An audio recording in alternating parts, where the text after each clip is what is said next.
CM की कुर्सी, मुख्यमंत्री की कुर्सी पर लात मार दिया। कहा मुझे ऐसी कुर्सी नहीं चाहिए जो मेरे समाज से मुझे दूर करना चाहिए। मुझे मेरे जो समाज मुझसे दूर करती है वो कुर्सी मुझे नहीं चाहिए। 1 साल बाद हमारे बहन जी ने उत्तर प्रदेश में मुख्यमंत्री कुर्सी को लात मारा। और यही नहीं, राज्यसभा के अंदर, और आज लोग राज्यसभा बनने के लिए कौन कौन से कॉम्प्रोमाइज कर लेते हैं पता नहीं। तमाम बिहार के नेता हैं, राज्यसभा बनने के लिए अपनी अपनी पार्टियों का विलय कर देते हैं। कोई एमएलसी बनने के लिए पार्टी का विलय करता है, कोई राज्यसभा बनने के लिए अपनी पार्टी का विलय करता है। अपने मूल सिद्धांतों से हट करके उनके सामने नतमस्तक हो जाता है। नेता बिहार के अंदर है तमाम। और क्या हुआ, जब माल्या बहन ने राज्यसभा के अंदर, और जब माल्या बहन जी को बोलने से रोका गया, साबिरपुर कांड था सहारनपुर के अंदर, हमारे बहन जी बोलना चाहिए। उसने कहा सिर्फ 3 मिनट, तुम्हारे 3 मिनट में कैसे बात पूरी हो जाएगी। हमारी उस शेरनी महिला है, लड़का दिए, कहा लो 3 मिनट में बात नहीं पूरी होने वाली है। मेरे समाज पर अत्याचार हुआ है, मेरे समाज पर जुल्म ज्यादती हुई है, मेरे समाज के लोगों के हाथ काटे गए हैं। 3 मिनट में बात पूरी नहीं होने वाली, मुझे समय चाहिए। मुझे समय नहीं दिया तो कहा तेरी रात वाली घटना में मुंह बंद कर लिया, बक्सर वाली घटना में मुंह बंद कर लिया। किसी ने एक भी आवाज उठाने का काम नहीं किए, लेकिन किसने किया? बहुजन समाज पार्टी ने करने का काम। जो अत्याचार बिहार में हमारी भाइयों बहनों पर होता है, बहुजनों पर होता है, हमारे बहन जी के निर्देशन में बहुजन समाज पार्टी हमेशा उठाने।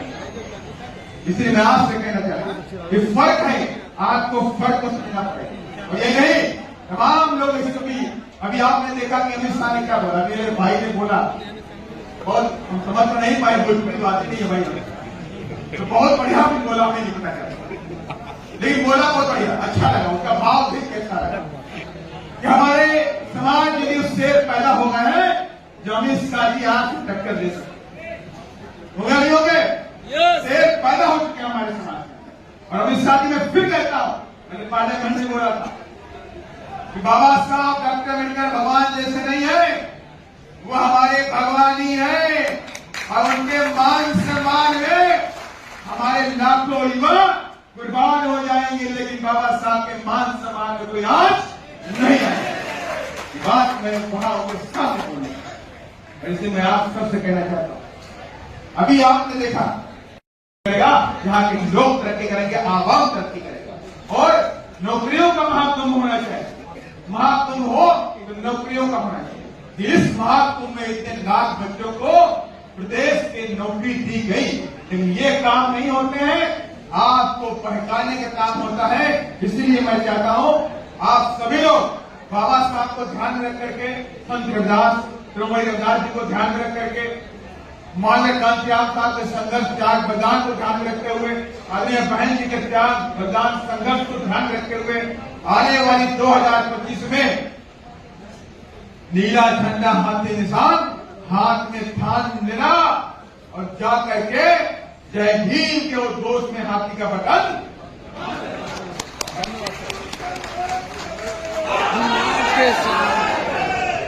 हाथ रहना पड़े।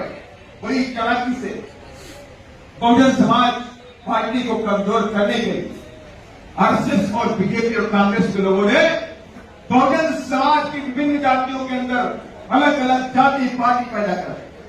आज जब बहुजन समाज पार्टी पूरे देश के अंदर बहुजनों के हक अधिकार की लड़ाई लड़ने का काम करती है, तो अन्य तमाम छोटी छोटी जातियों की पार्टी की कोई जरूरत इस देश में नहीं होती। लेकिन बात यही है कि फूट डालो और राज करो, फूट डालो राज करो की नीति पर आरएसएस और बीजेपी और कांग्रेस के लोगों ने इस देश में जातीय पार्टियों का निर्माण करवाया।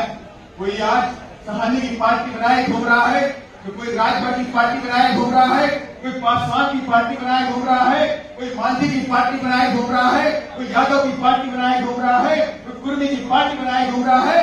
लेकिन इसका मकसद क्या? मकसद साफ हो गया, ये छोटी छोटी पार्टियां अपने समाज को कमजोर करने में लगी हुई है।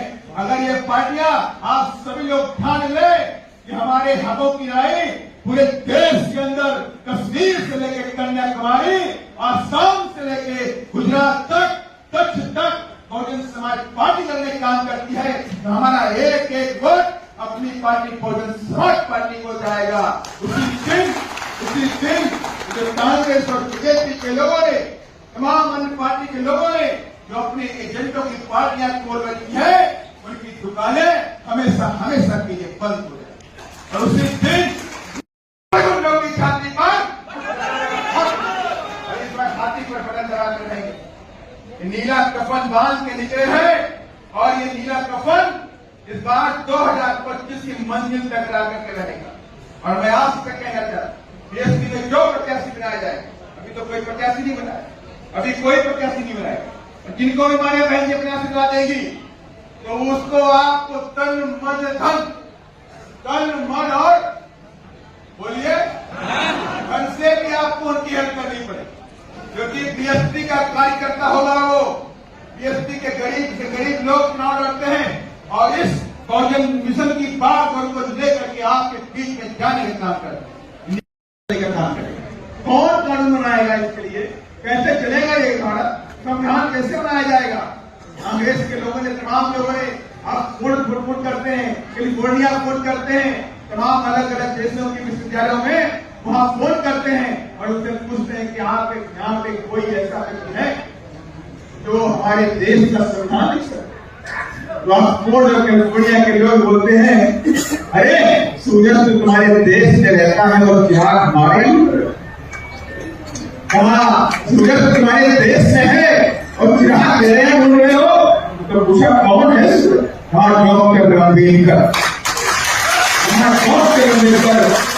हमारे यहाँ 100 सालों के अंदर ऐसा ईश्वर नहीं पता हुआ।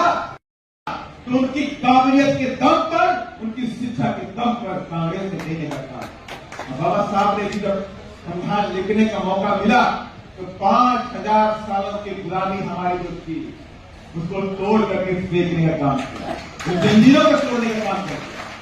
यही समाज जो कपड़े पहनने के लिए मजबूर नहीं करता, कपड़े पहनने के तरसता था कि कपड़े कैसे मिलेंगे। हमारे नौजवान कुर्सी पे बैठ नहीं पाते थे, शिक्षा मिलती नहीं थी, भूखे प्यासे रहते थे। और वही समाज संविधान आने के बाद कुर्सी पे बैठना शुरू कर दिया। मेरी माताएं मैंने अच्छे कपड़े पहनना शुरू कर दिया। आज जो भी है यहाँ, जितने भी मेरे पीछे बैठे हुए साथी बैठे, मेरे आगे बैठे हुए, जो मैं भी हूं, अगर ये जो कुछ भी है, कोट टाई पैंट घड़ी, राज्यसभा सांसद, ये देनगर है तो बाबा साहब डॉक्टर अम्बेडकर की और आदरणीय बहन कुमारी खत्म होने वाला नहीं, जुल्म और जाति खत्म होने वाली नहीं है। तुम्हारी आवाज सुनने वाला कोई तुम्हारे बच्चों के साथ में बलात्कार करता है, तुम्हारी एफआईआर लिखी नहीं जाती, एफआईआर नहीं लिखी जाती है। और कई केसों में ऐसा हुआ, बच्ची के साथ बलात्कार हो गया, उसकी हत्या हो गई और उसमें फाइनल से उसका पोस्टमार्टम तक भी नहीं हुआ। फाइनल का पोस्टमार्टम होता है, कम से कम उस बच्ची का जो पोस्टमार्टम होगा तो 2 से 3 डॉक्टर होने चाहिए, वो भी नहीं था। एक ही डॉक्टर ने अपना जो लिखना था लिख दिया, अपना खत्म। पारू वाली घटना में मुझे